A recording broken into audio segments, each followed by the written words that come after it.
Greetings, everyone. Thank you so much for that round of applause. I am Dr. Bahiyyah Muhammad, and I have the pleasure of being an associate professor of criminology here at Howard University. I am the founding director of Policing Inside Out, as well as the director of the Higher Education and Prison Program here at Howard University. And I am so excited to be serving as the moderator for this wonderful conversation. You all were privy to the film and saw so many different topics that were illuminated on. And we have a wonderful panel of individuals that are going to come and grace our stage to be able to just have a deeper conversation. Before we get into that, I want to draw to your attention that we will be collecting questions from the audience that will give us an opportunity at the end to be able to answer those. You'll see on the back of your program, if you wrote it there, I'll flag you to hold it up so that it gives an opportunity for individuals to come around and pick those up. It's very important that we hear from our audience members. Also, thank you all for scanning the Scantron. That gave us an opportunity to understand a little bit more about the results of the survey. And so just let me tell you our question one. Has anyone or someone you know been affected by gun violence? We received 33 total responses. 15 individuals said no, and the majority of individuals, 18, said yes. For question two, increased policing is an effort solution to solving gun violence. Do you agree? 35 responses, 3 individuals said yes, 4 said sometimes, and 18 individuals said no. Just to give you a little bit of context of the individuals that are in our space. I want to introduce our illustrious panel for today. Unfortunately, we will not be joined by Brother Dante, who you all had an opportunity to see in the film. We do want to send blessings his way, as he is not feeling 100% and is not fully well and will not join us, but definitely graced the stage beautifully in the film. So blessings to him. I would like to start with our wonderful 52nd Mayor of Baltimore, Brandon M. Scott, working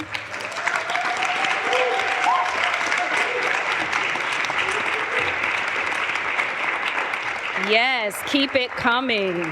Working to end gun violence, restore the public's trust in government, and change Baltimore for the better. You saw nooks and cranny of that in the actual film itself, but of course it runs a lot deeper than that, and we'll get into some conversation on that. Scott was unanimously elected president of the Baltimore City Council by his colleagues in May of 2019.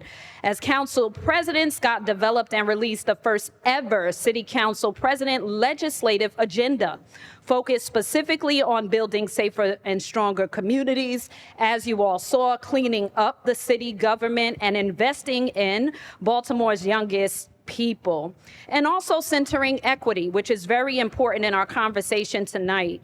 Previously, Scott served as the city council representing Baltimore's 2nd District. He was first elected in 2011 as the youngest 27-year-old to ever be elected to the Baltimore City Council.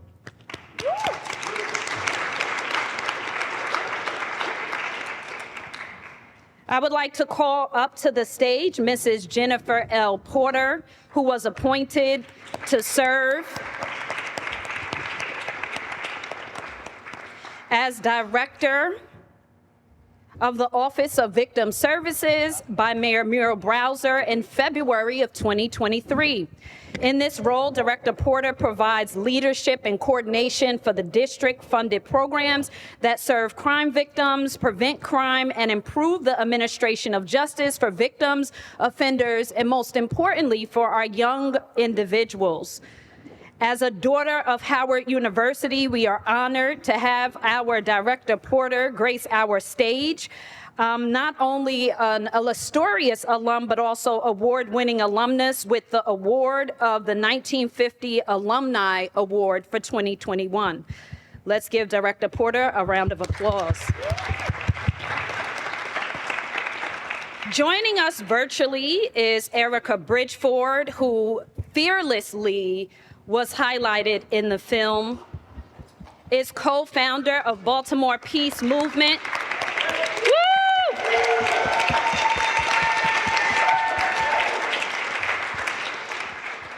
is co-founder of the Baltimore Peace Movement. Errikah Bridgeford is a peace activist from Baltimore, Maryland, co-founded and co-organized the quarterly Baltimore Ceasefire 365 weekends, also called the Baltimore Peace Movement. This movement began in 2017 and rallies Baltimoreans to avoid violence and create opportunities for people to notice, to uplift, to nurture, to share, and bask, as we saw in the film, peace that already exists in each of us. Let's give our panelists a round of applause.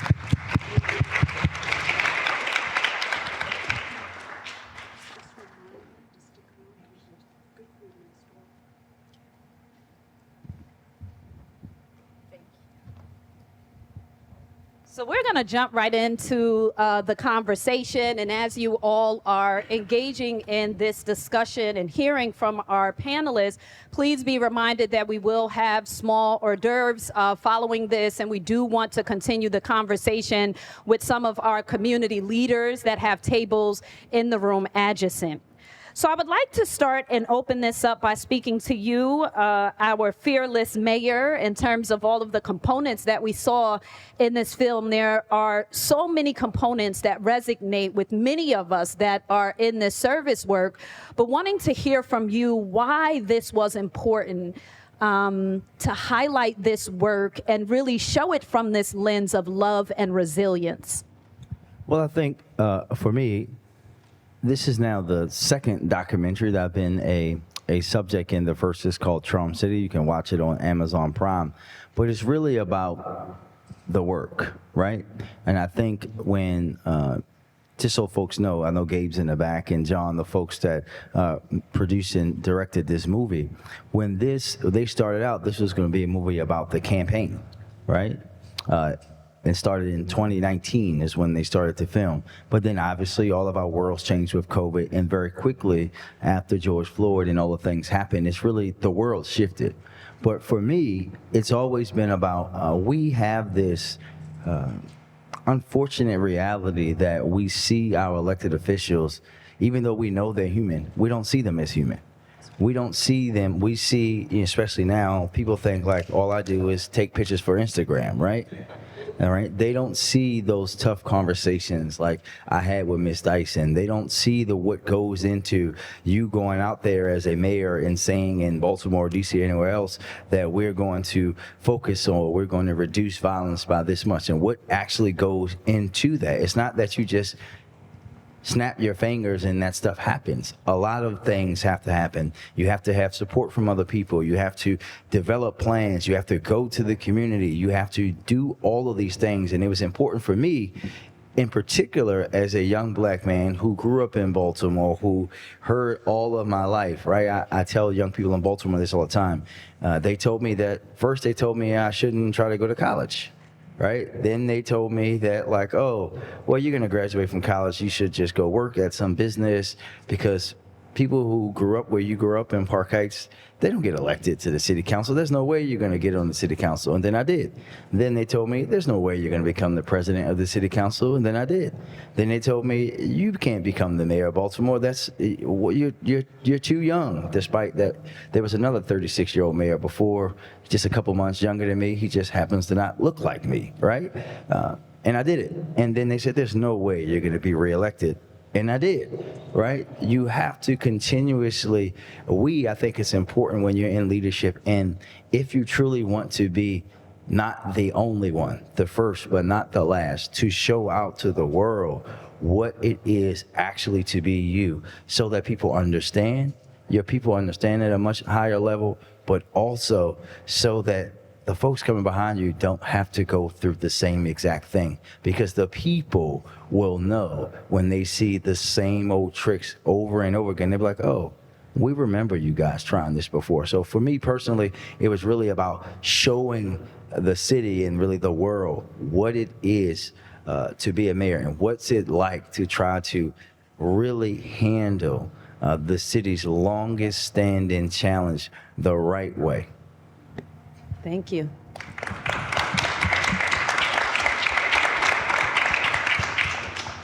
Thank you so much for that. I want to come to you, Director Porter, as we're thinking about this work and positioning it specifically in a unique place like DC.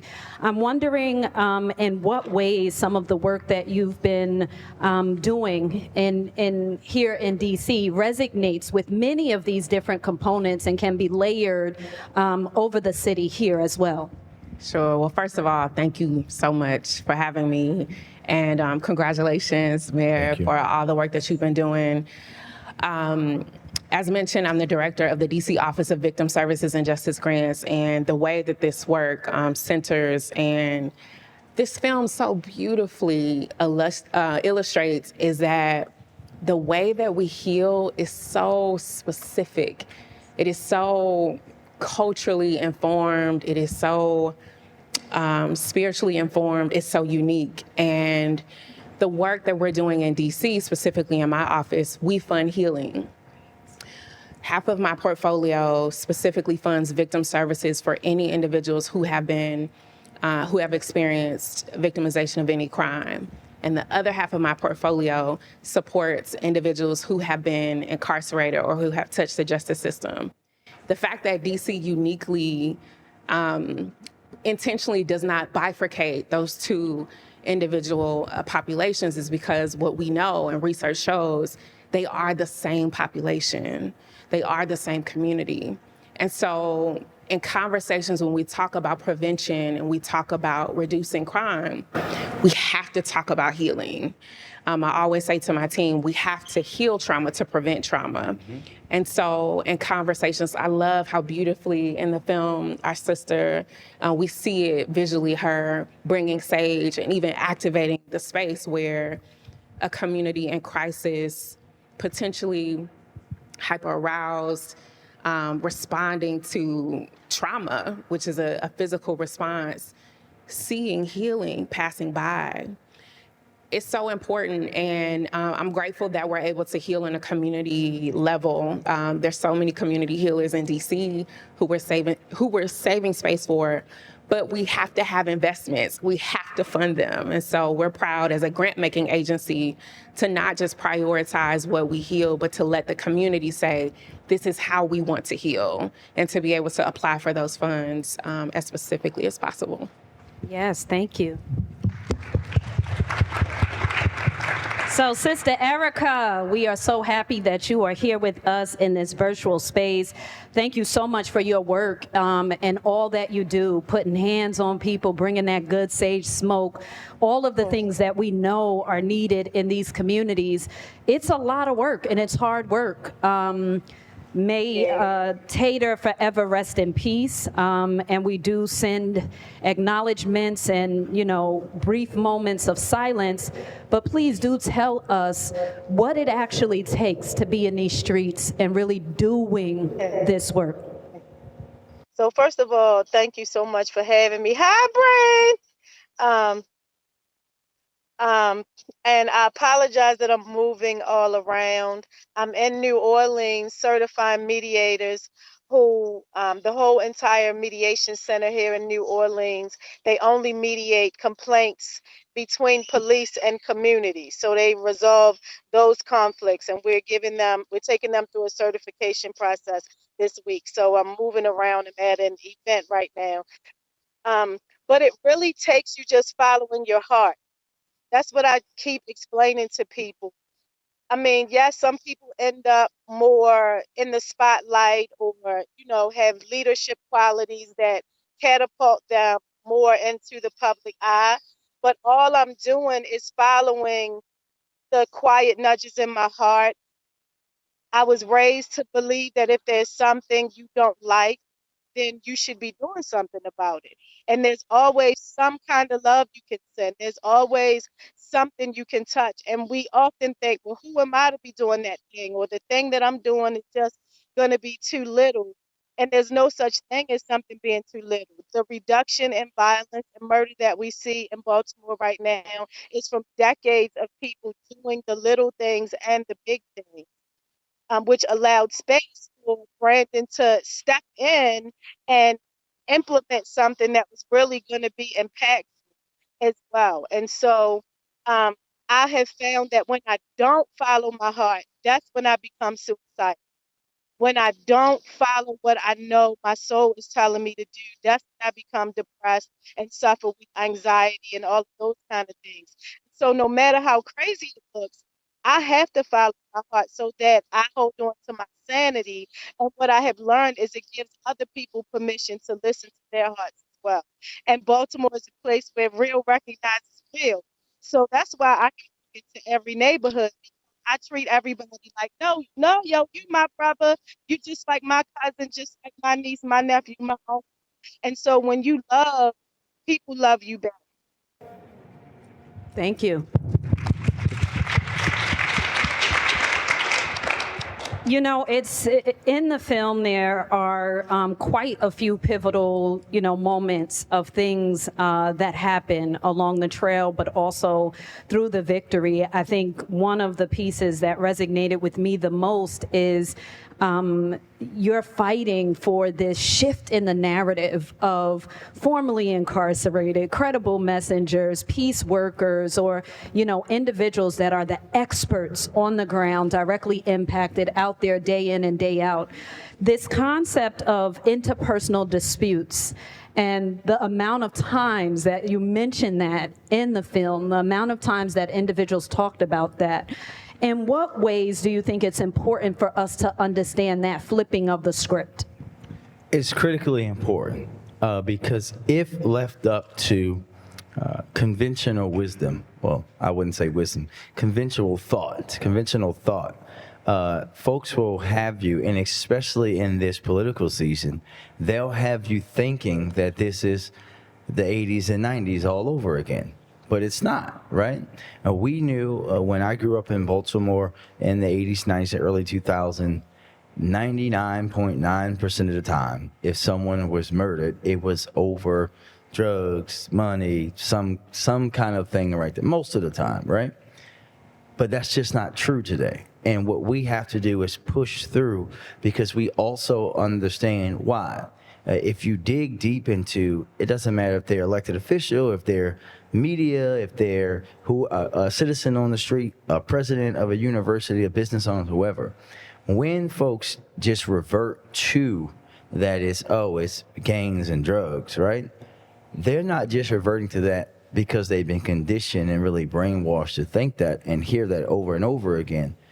That makes it simple. And we are talking about, if you talk about what happens with violence as it is, it's an extremely complicated thing. And that's what happens. The human nature is for people to go to what can we do quick, fast, in a hurry, and simple to stop this from happening. But the reality has always been there is no one thing you can do. Because when you think about it, right, even if today I'm somebody for the economic situation, whatever reason happened when I was growing up, or that's what everyone if my father and my brothers did it, I sell drugs illegally. Just because I get shot doesn't mean I got shot because I sell drugs, right? It could be, and most of the times today, it's like, JoJo thought this was his girlfriend. JoJo found out that it really wasn't his girlfriend. And then him and this other guy have a conflict and one of them's dead, right? That kind of stuff is happening all over the country. And when you look at it, and which is why we focus the way we focus, it's a small group of people. Yes, many of them are also involved in illegal activity together.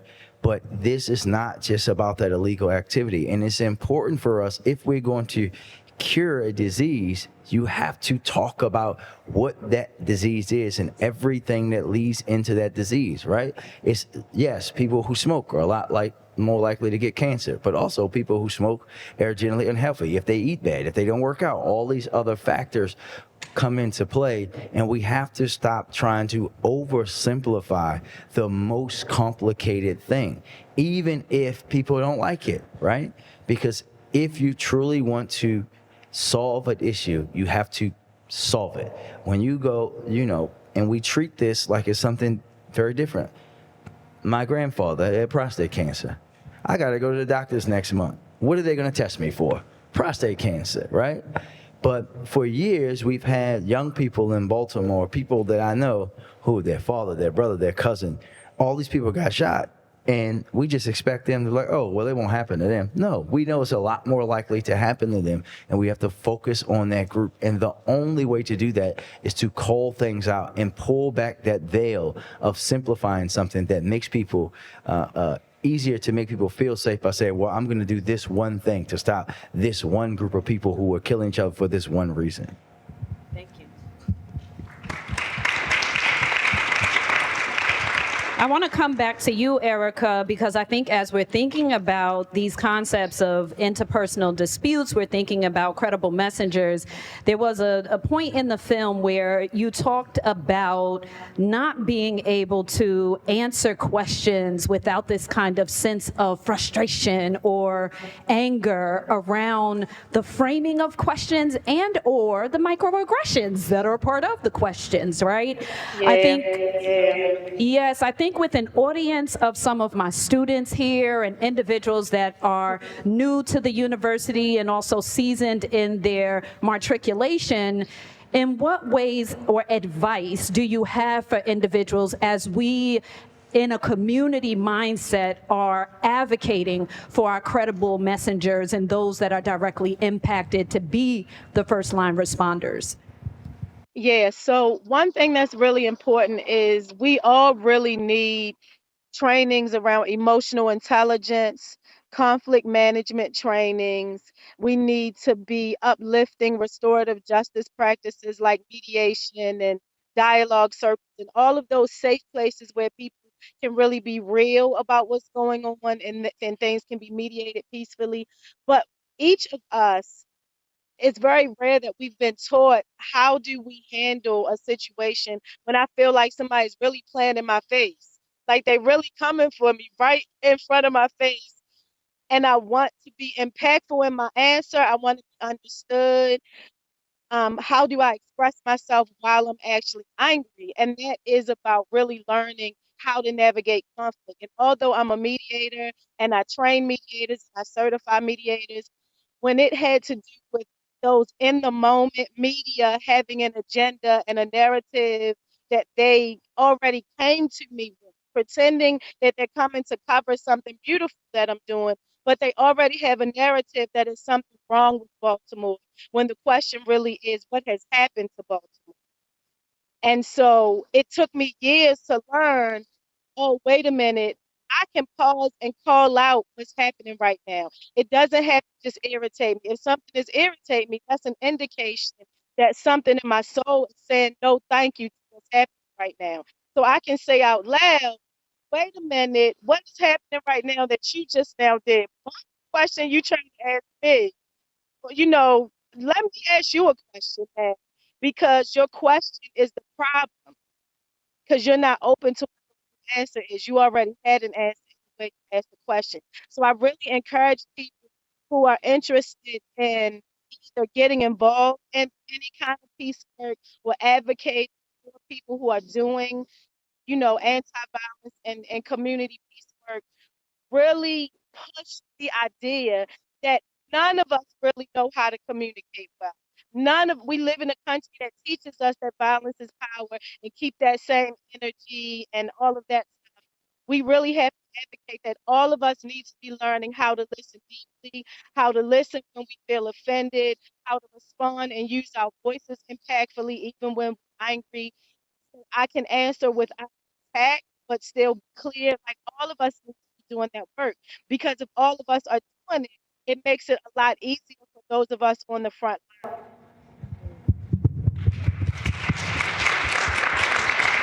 Thank you. We're going to begin moving into audience questions. But before we get to that, I did want to give you an opportunity, Director Porter, to talk about credible messengers and creating safe spaces for them to heal, right? When we think about this sort of work, oftentimes we don't think about those components. And I know in the work that you do and your vision for the district, if you could just share a little bit about that with us. Absolutely. And I want to just take part of my time to also center our sister, because the film is so powerful, and even in that moment of her acknowledging the work that she's done, It was on this campus that I fell in love with public health, and I found public health. I say public health found me.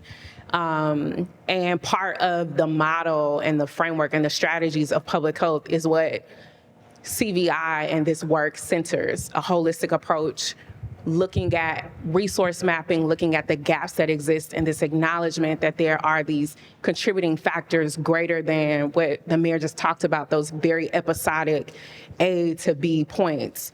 There are systems that are greater, and public health acknowledges that more than 80% of what manifests as our physical health is contributed by outside factors, outside of our physical presence. And one of the components and tenets of public health and the public health model is occupational wellness. And oftentimes when we look at those tenets, we say, why? Is it industrial in nature? It is the recognition, and even in this space that has adopted this public health model, that we have to keep the keeper. And so the work that we've done in DC that I'm really proud of, and the work that we fund, which is our hospital-based violence intervention program, which meets individuals in the acute critical physical need, but recognizes how much greater the mental wounds are, and being able to help individuals to navigate in their own way. And I'm coming back to a survivor-centered model, which centers the survivor leading their healing, that there are other resources and supports that they need in their healing journey. But to be able to hear her call out those things, I think when you've experienced trauma, I call them landmines, because you can just be in a meeting and those triggers, you just step on them and it's like, whoa. I mean, even watching the film and just as a leader myself, who led through COVID, just seeing visually, just seeing the babies in masks, and just thinking about how all of us who are in government leadership, you think about working at the height of your profession when there's no textbook, there's no expert, nobody has experienced this. And so being in a position of leadership and leading people, that just personally, it was triggering for me, because we went through that, leading in government. And so I think being able to check in with yourself and heal healers, we're proud of the work that we're doing here in DC, because along with our CVI work and our hospital-based interventions, we also fund mental health services and support for our healers. Also for our residents and our neighbors who are navigating their own safety, while we fund initiatives like housing and acute relocation for safety, we also co-fund mental health services and trauma-informed mental health support, because we recognize, again, the load of those mental wounds, but the recognition that we have to create an infrastructure that not only supports but funds that type of healing. And so we're really proud of that work, and we continue to fund free trauma-informed mental health services, which is different, and we intentionally call that out because, again, as we talked about how we heal, it is very unique. And those triggers, and having clinicians and providers who are culturally aware, who know different treatment modalities and support to be able to help us, is really important. Thank you. So I do want to use this as an opportunity to give our panelists a round of applause again. And please hold up your questions. We would love to get some engagement from the audience in terms of your questions. Yes, there's someone coming around for those. Thank you so much. Errikah, I don't get to run into the crowd. They got the questions written down today. They messing up your favorite part. Brandon's favorite part is to run through the audience with the microphone and take questions.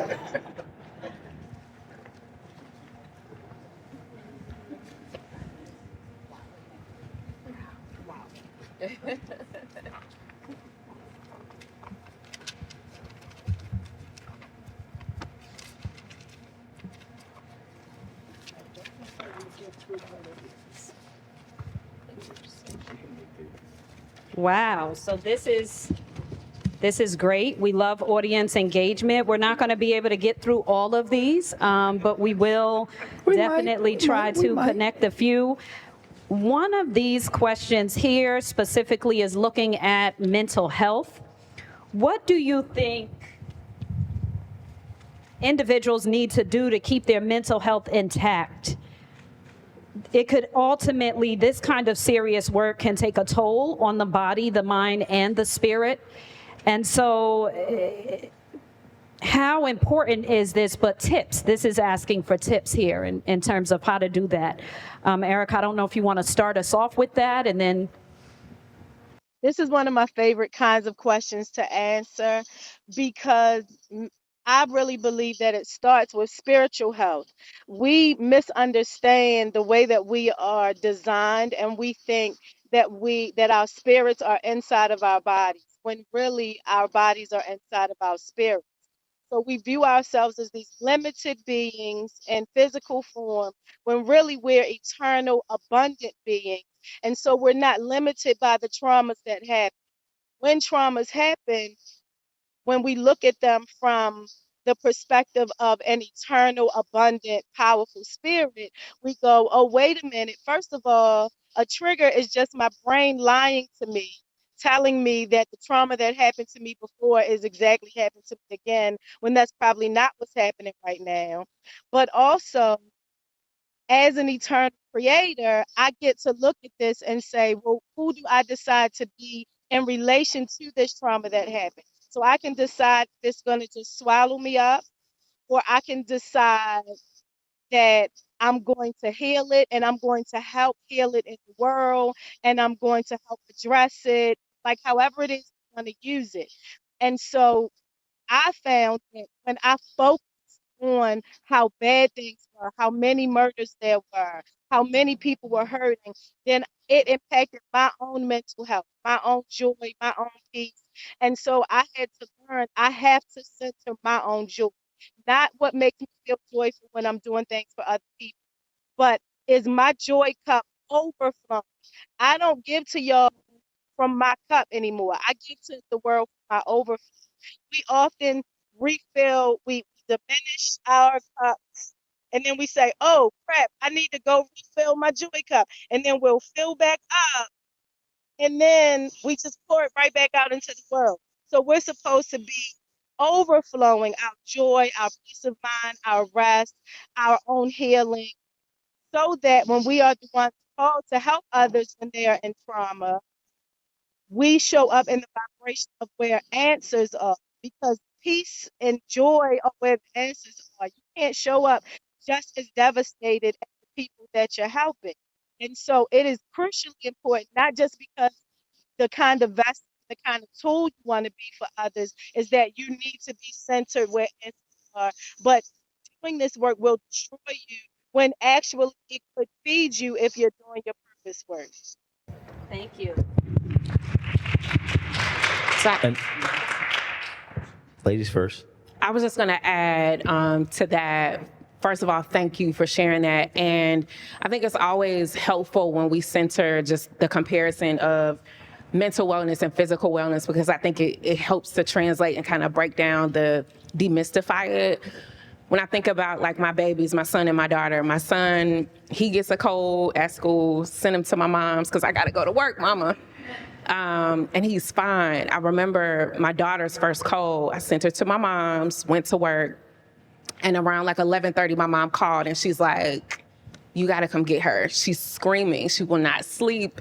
And what she needed was to be held by mama. She needed that, right? And so we know, even in terms of physical health, there are proven medications and things that we know that are helpful, but everybody heals in a unique way. There are some people, and I think systems, government, and it's hard for government because we have so many restrictions, but being able to say, hey, if you need to heal, you can take some time. And having that flexibility, or for individuals who are like Director Porter, I need to be busy, I need to be in movement, I don't need to be off. Having that flexibility of being able to heal in a way that supports you. And in the same comparison to physical health, what we eat, how we feed ourselves, there are great activities and exercises to support your mental wellness that you should employ. And our sister talked about so many of those, but that goes into it. But how we heal is so unique. And I think just a reminder of our comparison to our physical health is important. I would just quickly add, because anytime in a room with young black men, I'm going to say therapy, therapy, therapy, therapy. But to go about, you always say that you can't be your best self mentally if you're not your best self physically. So I still, much to the chagrin of the media, we were actually talking about it, I still play in my basketball and football leagues. Typically at one of these, people ask me, like, what am I mad about that's not in the film? There's no footage of me scoring touchdowns or hitting jump shots, which makes me angry every time I think about that, just because I want to embarrass my friends on national TV. But also, I don't eat meat. I've never drank alcohol. I've never smoked or did anything else, right? That's why people think I'm 25 and I'm 40. But you have to take care of yourself in every way.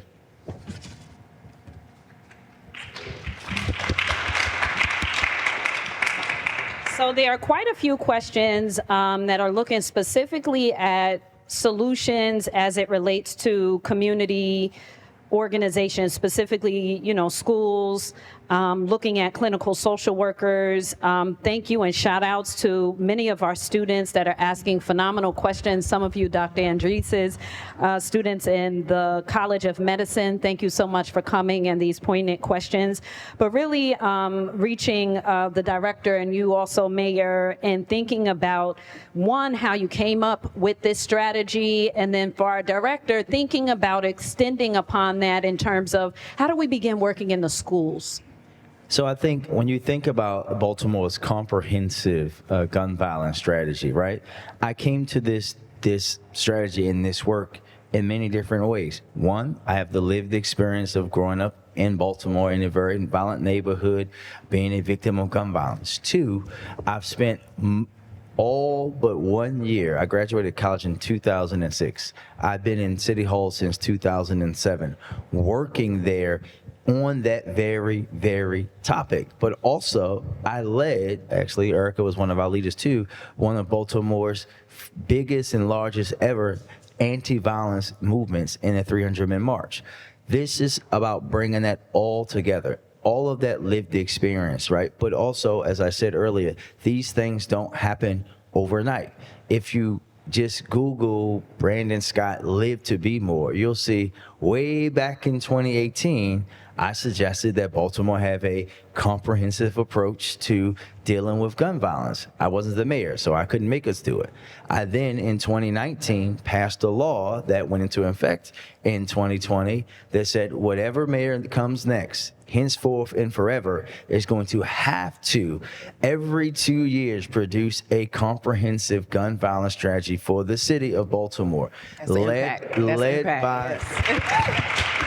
led by our health commissioner, requiring our schools, rec and parks, the police department, transportation department, public works, every single city agency to be a part of that. And how we develop that is, I'm the mayor, so the city agencies do what I say, right? Like, that's the reality. If I say this is the approach, this is the approach. And we have to bring the experts in with them to help everybody understand that work and why it's important. And then you saw the work with Errikah and the folks out in the community, asking the community for their input, because that was a very critical part for me. I know what happened in my lifetime where they never thought about asking me or anybody in my neighborhood, how can we help you guys to make your neighborhood safer? They said, like, oh, we know how. If you come outside, we're going to put you in handcuffs, right? Like, that's not the approach. And we have to have that understanding. And we came to it because I'm of the work, right? Like, it wasn't that long ago that on that very same street that Dante's walking, that you would see me walking up and down that street at 1, 2 o'clock in the morning. So I know the work inside and out, and the government work, and being able to bring all of that and being able to have the credibility on the street with the nonprofits, with the violence intervention workers, with the police, with the lawyers, with the federal delegation, with the White House, for crying out loud, to bring everybody together is how we were able to do it. And that's why we're going to actually now have a violence intervention work, in some sense, a smaller version of like GVRS in 4 of our high schools in the city of Baltimore, and continue to expand that work out. So to the question of how students can get involved in this work, first, just by show of hands and just selfish, I want to know how many students, this will be your first time voting this year. We have any first time? Okay. Okay. Okay. So first, vote. It is so important. That is the way that we are involved. Be engaged in your local government. All of the decisions we saw, the situation rooms and decision rooms that the mayor was in, advisors like me who serve, and shout out to Mayor Muriel Bowser, who are subject matter experts, who work to advise our mayor. When we look at the organizational chart for the District of Columbia, at the top is the people of the District of Columbia. And so we serve the residents. We as subject matter experts, we show up, but we need our community to be engaged, show up to hearings, share your opinion, share your thoughts, share your vision, because we're guided by the decision makers at the top of that organization chart.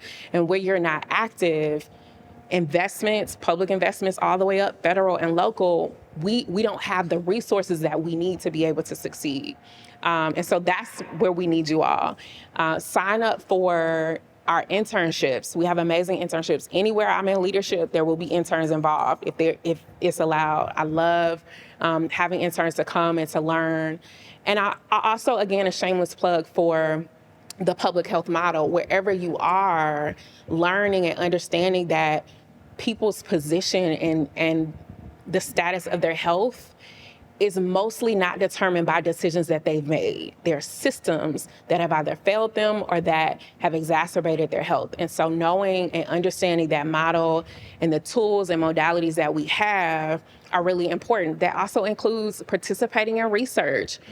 You saw in the film really great resource mapping where the community was coming together and they were sharing the different community assets. We need you all at those tables. My team, we're working to make sure that it's not at a cost to you, that we're compensating you for your time. We're working to close some of those barriers for inclusion, because I have to recognize that government does have bureaucracy, and for your participation, we do need to compensate you for your time. We do need to include those opportunities at reasonable hours and make sure that it's accessible for you. But those of us who are on the inside working, we need you all to meet us.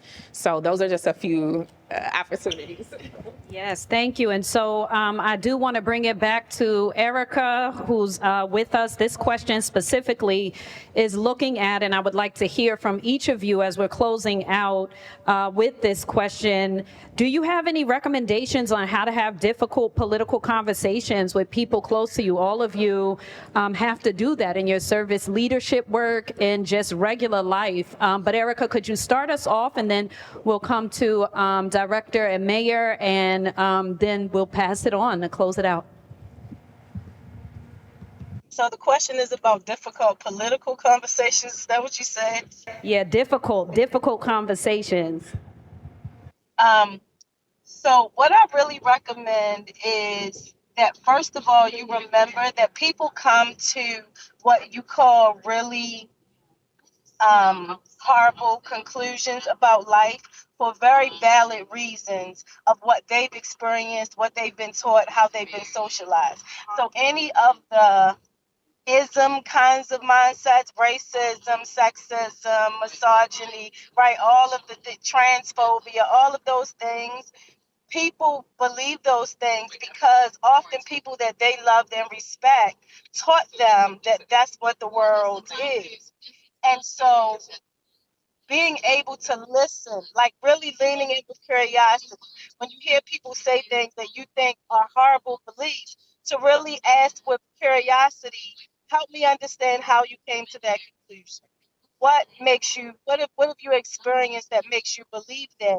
And really listen to what they're saying. And you'll often find out that the values that they have may be similar to yours.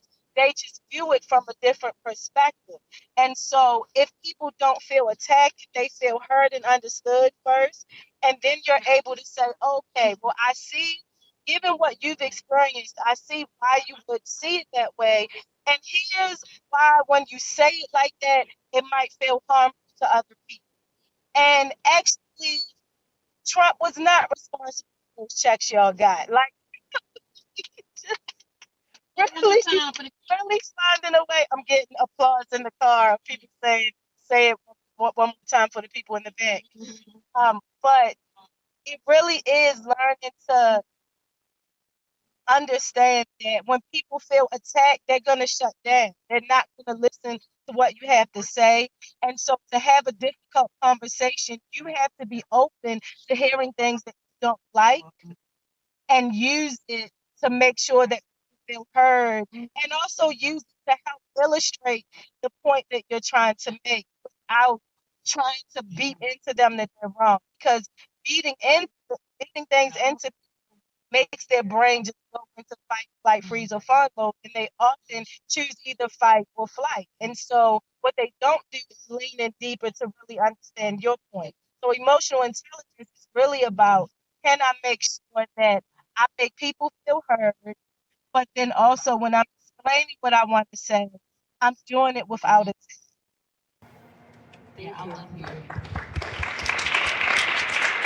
So well said. And I think, I just echo everything that she has said.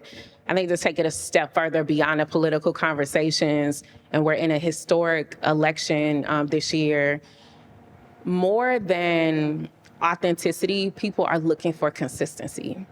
So regardless of what you say and what your, political stance, what are you doing? There's a lot of political conversations. There's a lot of political grandstanding. What are we doing?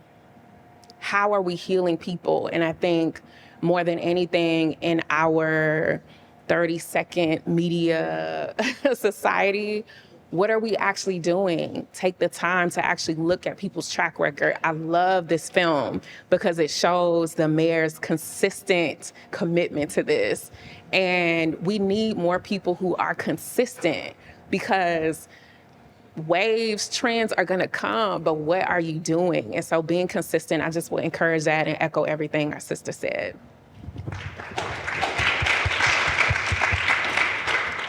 This is probably the not the question that my staff would want me to answer. So I'm known to, even though I'm in politics, to not be very political with this thing called the truth. And I think, especially in a political climate like the one that we're in now, you really have to take everything that Errikah and the director just said and have a truthful conversation with folks, right? Because what you just said about waves. We live in this world now where literally people see something pop on Instagram or TikTok and they're like, oh my God. For example, I had people actually say, oh, the orange man served fries at McDonald's yesterday.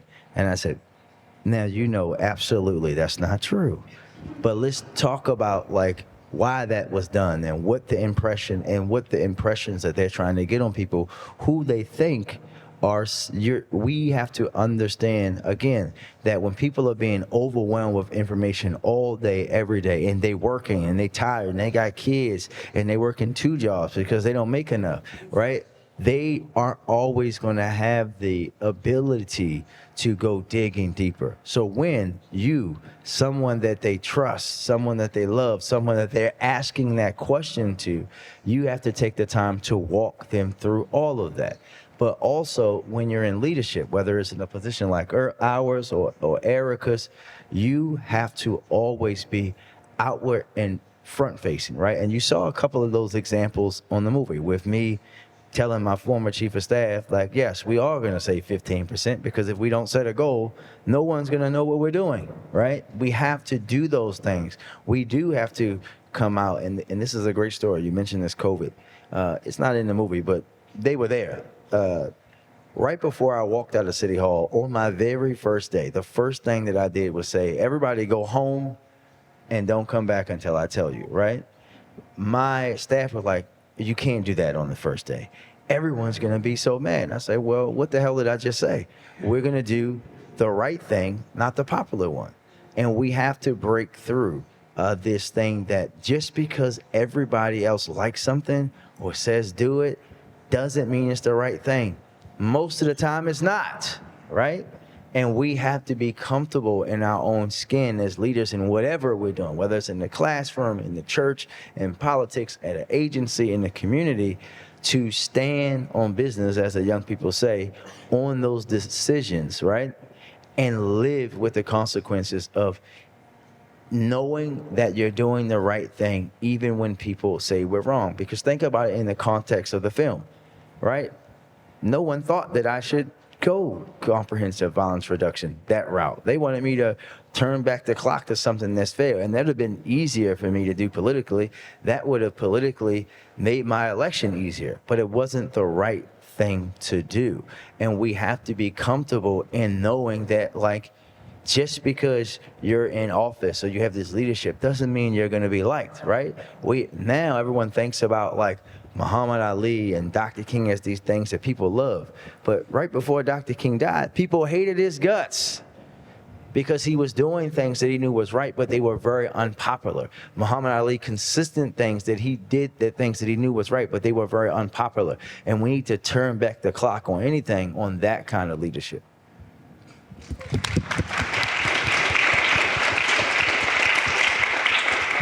So thank you so much for indulging us in this wonderful film, and we are prayerful that it will leave you thinking and recognizing the importance of this work for many of our service leaders in these positions of being the mayor, being the director, and even our credible messengers that are on the front line. Please be reminded to stay with us. We would love to have further conversation over a few bites, and also be reminded to engage in much of what WHUT here at Howard University has to offer. Thank you.